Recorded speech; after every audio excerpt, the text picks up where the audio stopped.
ऐसा क्यों है कि होली से 8 दिन पहले आपको कोई भी शुभ काम नहीं करना चाहिए।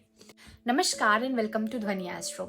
आज हम बात करने वाले हैं होला अष्टक के बारे में, जो कि होली से 8 दिन पहले होती है। और इस टाइम को, ये जो 8 दिन होते हैं, इन्हें बहुत ही अशुभ माना जाता है। और इस टाइम पे माना जाता है कि कोई भी शुभ कार्य नहीं करना चाहिए, क्योंकि इस समय जो ग्रह होते हैं वो सब तीव्र एनर्जी में होते हैं और उनके काफी हार्मफुल इफेक्ट्स होते हैं। तो चलिए इसके पीछे के हम वजह जानते हैं।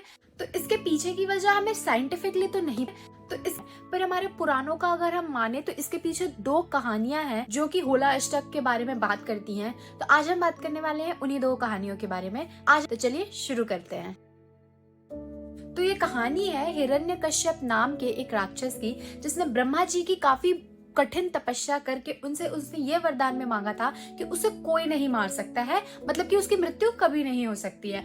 उसने ये बोला था कि ना कोई मुझे घर के अंदर मार सकता है, ना कोई मुझे घर के बाहर मांग सकता है, ना कोई मुझे दिन में मार सकता है, ना कोई मुझे रात में मार सकता है, ना कोई मुझे मनुष्य रूप में मार सकता है, ना कोई मुझे दानव रूप में मार सकता है।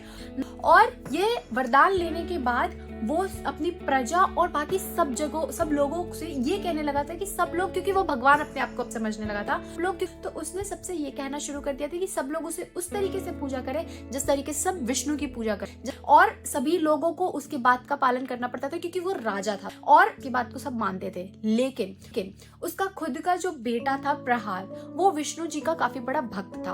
वो विष्णु भगवान के अलावा किसी की पूजा नहीं करता था और ये चीज हिरण्यकश्यप को बिल्कुल अच्छा नहीं लगता था। और उसने बहुत बार अपने बेटे को चेतावनी दी, डराया, धमकाया, लेकिन उनका बेटा बिल्कुल भी नहीं माना। उसने विष्णु जी की भक्ति को कभी टाला ही नहीं।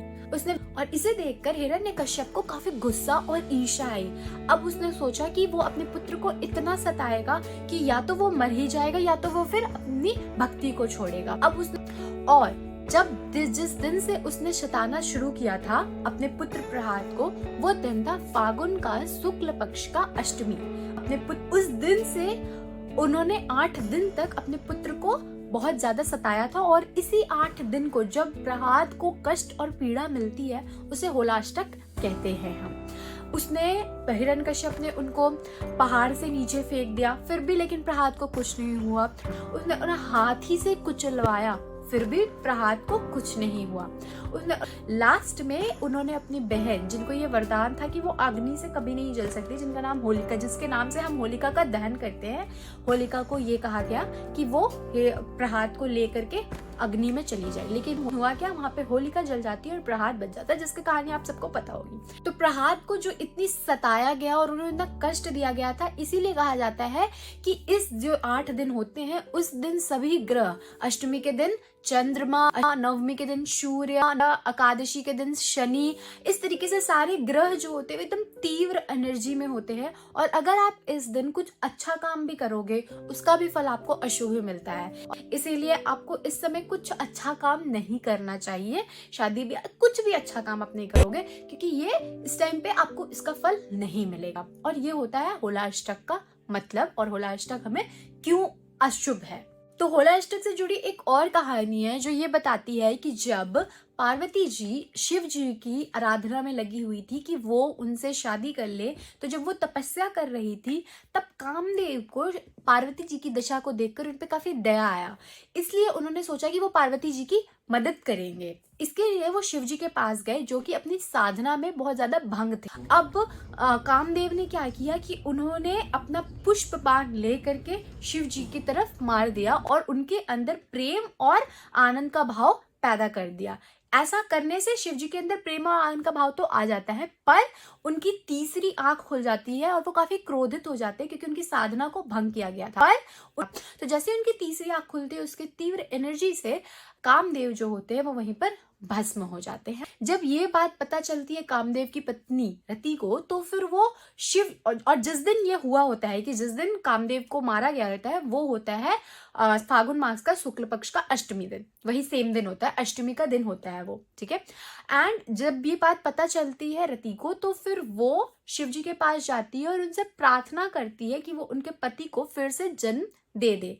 तो 8 दिन की तपस्या करने के बाद शिव जी रति को ये वरदान देते हैं कि तुम्हारा पति जो है वो तुम्हें द्वापर युग में मिलेगा फिर से, और ये तब जन्म लेगा, कृष्ण का पुत्र लेग होगा जो कि प्रद्युमन, और ये तमन कृष्ण के पुत्र थे, वो कामदेवी थे। तो तब तुमको द्वापर युग में तुम्हारे पति से मिलन होगा। और ये कहा जाता है कि जो 8 दिन रति का तपस्या था, उन्होंने भी जो कष्ट और तपस्या करी थी शिव जी को प्रसन्न करने के लिए, वो 8 दिन होता है हमारा होलिका अष्टक, जिसको हम कहते हैं कि होला अष्टक जिसे कहते हैं, जिसे हम कहते हैं कि वो अशुभ होता है। तो ये कहानी थी छोटी सी, काफी 2 छोटी छोटी कहानियां, जो कि ये बताता है कि आपको होली से 8 दिन पहले कभी भी कुछ अच्छा और शुभ काम नहीं करना चाहिए, वरना उसका आप पे अशुभ फल होगा। और आशा करते हैं कि आपको ये कहानी पसंद आई होगी। अगर आपको पसंद आई है तो आप हमारे यूट्यूब चैनल को जरूर सब्सक्राइब कर दीजिएगा और वीडियो को लाइक, कमेंट, शेयर करना नहीं भूलिएगा। आप चाहो तो इस वीडियो को अपने दोस्तों के साथ भी शेयर कर सकते हो।